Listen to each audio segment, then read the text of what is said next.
మా భూమి దున్నుకుంటున్నాం మేము 20 సంవత్సరాలు అవుతుంది మాకు పట్టాలు వచ్చి. ముందుగా అయితే ఎవరు బెదిరియలే, మా తాతలు మా మామలు అందరూ చేసిన భూమే. మా ఫస్టులా వాళ్ళు చేయంగా వాళ్ళకి ఏం లేకుండే, ఇప్పుడు మేము చేస్తున్నాం. మమ్మల్ని తేపకొక్కసారి సంవత్సరానికి ఒక్కసారి ఇక బెదిరిస్తూనే ఉన్నాళ్ళు. ఎవరు రేవన్న వీళ్ళు ఫారెస్ట్ వాళ్ళు వచ్చి మమ్మల్ని బెదిరిస్తాను. అందుకోసం మేము భూములు ఇయ్యమని అడ్డం తిరుగుతున్నాం. నిన్న శనివారం రోజు 8 తారీఖు లొల్లి అయింది బాగా. ఇక వాళ్ళు రేవన్న అధికారులు ఏం చెప్తాలో అని సిఎస్ఆర్ వచ్చి చెప్పిండు, నానబెట్టిండు, ఇక పోయిండు. ఇక అందుకోసం మా భూములు మాత్రం మేము వదిలిపెట్టము. మా భూములలో మేము వాళ్ళని రానియం, వాళ్ళ భూములలో మమ్మల్ని పోనీయవద్దు, మేము పోము.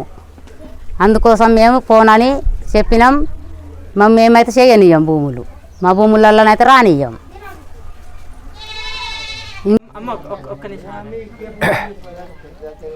మా గ్రామం అంకుశపూర్. నా పేరు గౌత్రే చిన్న సాంబయ్య. దాదాపు మేము ఈ భూములు చేయబట్టి 50 సంవత్సరాలు అవుతుంది. అప్పటి నుంచి ఇప్పటి వరకు మేము భూములు చేస్తున్నాం, ఖాతులు చేస్తున్నాం. ఇక అట్లనే చేయంగా మాకు ఎంఆర్ఓ ఆఫీసులో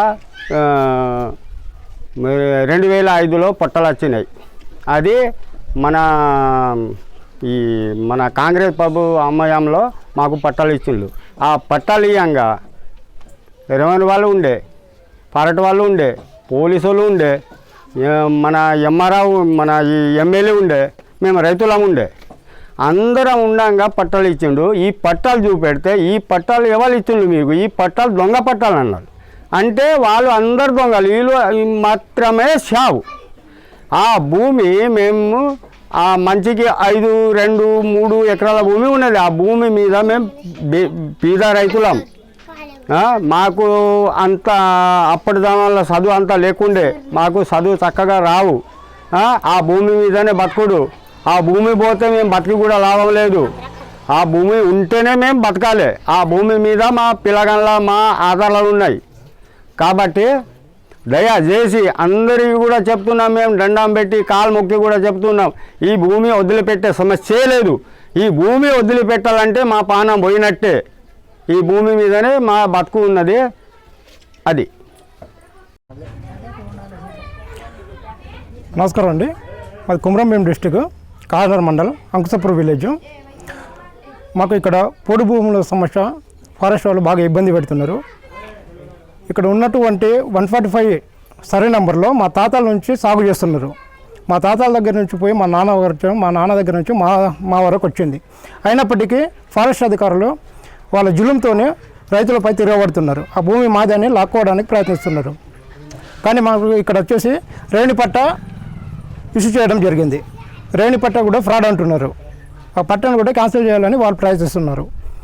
మన జీవనాధారము ఈ భూమి మీదనే ఆధారపడి ఉంటుంది. మనకు ఎంత చదివినా కూడా మన ప్రాంతంలో ఎవరికి కూడా ఉద్యోగాలు లేవు. ఎంత పీజీ చేసినా, డిగ్రీ చేసినా, బీటెక్ చేసినా కూడా ఇప్పటి వరకు ఎవరికి కూడా ఉద్యోగాలు లేవు. సో మన జీవనాధారం ఈ భూముల మీదనే ఆధారపడి ఉన్నది. సో దీనివల్ల వాళ్ళు లాక్కుంటే మన జీవనాధారం ఏం లేకపోగా ఉంటుంది. కావున దీనివల్ల ప్రభుత్వం వెంటనే స్పందించి చర్యలు తీసుకోవాలని మనవి చేస్తున్నాం. కాగజ్నగర్ మండలం అంకుశాపూర్ గ్రామానికి సంబంధించిన 145 సర్వే నెంబర్లో దాదాపు 400 ఎకరాలకు పైగా భూమిని ఇక్కడ ఉన్నటువంటి రైతులు సాగు చేసుకుంటూ ఉన్నారు. దాదాపు 40-50 సంవత్సరాల నుంచి వాళ్ళు ఈ భూమిని నమ్ముకొని ఆధారపడి జీవిస్తున్నారు. 1990లో అప్పుడున్నటువంటి ప్రభుత్వము వాళ్లకు ఫైనల్ పట్టా సర్టిఫికెట్లు ఇచ్చింది. తదనంతరము వచ్చినటువంటి కాంగ్రెస్ ప్రభుత్వము 2005లో అప్పుడున్నటువంటి వైఎస్ఆర్ ప్రభుత్వము వాళ్లకు పక్కా పట్టాలు మంజూరు చేసింది. ఆ పట్టాల మీద వాళ్లకు రైతులకు రుణాలు కానీ లేదా పురుగు మందులు, ఎరువులు కానీ ఇటువంటి అన్నీ కూడా సబ్సిడీ మీద ఇవ్వడం జరిగింది. క్రాప్ లోన్ కూడా ఇవ్వడం జరిగింది. తర్వాత జరిగిన పరిణామాల నేపథ్యంలో తెలంగాణ ఉద్యమం తర్వాత వచ్చినటువంటి కేసీఆర్ ప్రభుత్వం కూడా తెలంగాణ పట్టాదారు పాసు పుస్తకాలు కూడా మంజూరు చేయడం జరిగింది. ఈ కాలం అంతా కూడా దాదాపు 90 నుంచి ఇప్పటి వరకు చూసుకున్నా కానీ దాదాపు 40 సంవత్సరాలకు పైగా ఈ భూమిలో 145 సర్వే నెంబర్లో దాదాపు 989 ఎకరాల చిల్లర భూమి ప్రభుత్వ భూమి ఉన్నది. ఆ రోజు ఉన్నటువంటి ప్రభుత్వము రెవెన్యూ రికార్డుల ప్రకారం అన్నీ చూసిన తర్వాతనే వీళ్లకు 90ల ఫైనల్ పట్టాలు ఇచ్చింది, 2005లో పట్టాలు ఇచ్చింది. 2014 వచ్చిన తర్వాత ఏదైతే తెలంగాణ ప్రభుత్వం ఉన్నదో అది కూడా పట్టాలు ఇవ్వడం అనేది జరిగింది. ఇన్ని సంవత్సరాల తర్వాత ఇప్పుడు మేలుకున్నటువంటి ఫారెస్ట్ వాళ్ళు ఈ గ్రామం మీదకి వచ్చి అంకుశాపూర్ గ్రామంలో ఎవరైతే పేద రైతులు ఉన్నారో వీళ్ళు సాగు చేసుకుంటున్న భూములల్లో వీళ్ళ భూములు సాగు చేయడానికి, ట్రెంచీలు కొట్టడానికి లేదా హద్దులు ఏర్పాటు చేసే పేరు మీద వాళ్ళను ఈ భూములలో వ్యవసాయం చేయొద్దని చెప్పి వాళ్ళ మీద దౌర్జన్యం చేస్తూ ఉన్నారు. గత సంవత్సరం మొదలుపెట్టింది దౌర్జన్యం. మేము మొలకలు పెడతాం, ఈ భూమి మాది అని అంటే అసలు మీ భూమి అయితే 90 నుంచి ఈ భూములు వ్యవసాయం సాగు చేసుకుంటున్నటువంటి రైతులను మీరు ఎందుకు చేయనిచ్చిండ్రు? అప్పుడు పట్టాలీయంగా రెవెన్యూ వాళ్ళని ఎందుకు అడ్డుకోలేదు? 2005లో పక్కా పట్టాలీయంగా మీరు నిద్రపోయినరా ఫారెస్ట్ వాళ్ళు? 2014 తెలంగాణ ప్రభుత్వం వచ్చిన తర్వాత మీరు ఏం చేసిండ్రు పట్టాలు ఇవ్వంగా? ఇప్పుడు అది రెవెన్యూ భూమి అని స్పష్టంగా రెవెన్యూ రికార్డులలో రాసి ఉన్నది. ఇప్పుడు వచ్చి మీరు దౌర్జన్యం చేయడం ఏంది? మీరు వెంటనే ఈ దాడులు చేయడము, దౌర్జన్యం చేయడాలు మానుకోవాలని చెప్పి చెప్తున్నాం. మొన్న ఇదే కొమరంభీం జిల్లా ఆసిఫాబాద్ మండలం దానాపూర్లో అట్లా చేసిండ్రు, ఇక్కడ రెబ్బెన మండలము తుంగెల దగ్గర అట్నే చేసిండ్రు, అక్కడ కావనగర్ మండలం మోసం గన్నారం దగ్గర ఆరేగూడెం దగ్గర అట్నే చేసిండ్రు. అంటే మీరు మళ్ళీ ఒకసారి రైతుల మీద మీ కక్ష తీర్చుకోవడానికి ప్రయత్నం చేస్తున్నారా? లేకుంటే ఈ పట్టాలు ఉండంగా కూడా ఇప్పటికీ వాళ్ళకు తెలంగాణ పట్టాలు ఉన్నాయి, క్రాప్ లోన్ వస్తుంది, రుణమాఫీ జరిగింది, వాళ్ళకు రైతు బంధు వస్తుంది, ఇవన్నీ ఉండంగా కూడా మీకు మీ భూమి ఎట్లయితుంది? ఇది మీ భూమి అయినాక రెవెన్యూలు పట్టాలు ఎందుకు ఇచ్చిండ్రు? అంటే మీరు దౌర్జన్యం చేస్తారు. వాళ్ళ అమాయకులు మమ్మల్ని అనలేరని ఈ భూములను నమ్ముకొనే వాళ్ళ పిల్లల పెళ్లిళ్ళు చేసిండ్రు, ఈ భూములను నమ్ముకొనే వాళ్ళ పిల్లలను చదివించుకున్నారు, ఈ భూములను నమ్మే వాళ్ళు ఇప్పటి వరకు ఆ భూముల మీద ఆధారపడి జీవిస్తున్నారు. వాళ్ళ పిల్లలకి ఏమైనా ఉద్యోగాలు ఉన్నాయా? ఇదేమైనా పారిశ్రామిక ప్రాంతమా? మీ ప్రభుత్వాలు ఏమైనా కంపెనీలు నిర్మించిండ్రా? ఇక్కడ అనేక మంది పీజీలు, డిగ్రీలు చేసినటువంటి వాళ్ళు ఇక్కడ అదే తల్లిదండ్రులతో కలిసి ఆ భూమిలో వ్యవసాయం చేసుకొని బతుకుతున్నటువంటి పరిస్థితి ఉన్నది.